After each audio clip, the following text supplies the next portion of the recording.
Blackstone presents Dark Rising by Brian Andrews and Jeffrey Wilson.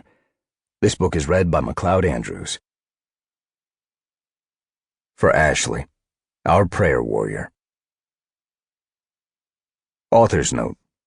We want to thank our readers for their patience. So many of you have reached out to us asking about when, or if, the next books in this series might be coming. A lot has happened the last few years that impacted the timing of this book, but please know that these stories and these characters have a very special place in our hearts. It was hard to wait, for us as well as for you, but we trust that His timing is perfect. And we thank you for going on this journey with us. Part 1. Watch out for false prophets. They come to you in sheep's clothing, but inwardly they are ferocious wolves.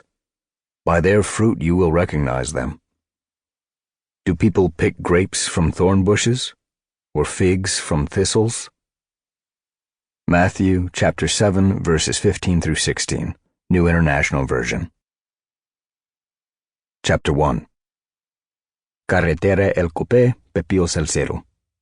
2 miles east of Pepillo Salcedo, Dominican Republic, 1440 hours local.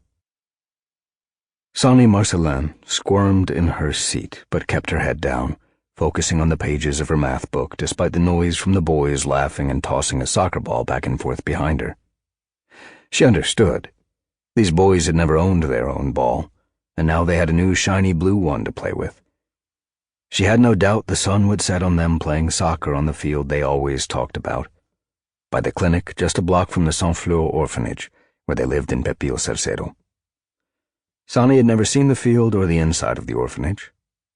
Hers was a poorly kept secret of deception that had allowed her to ride the bus to the Mount Hope School in El Cope these last 2 school years.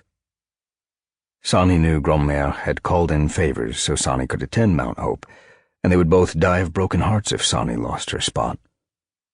The school in Fort Liberté Sonny had attended closed when she was still barely able to walk.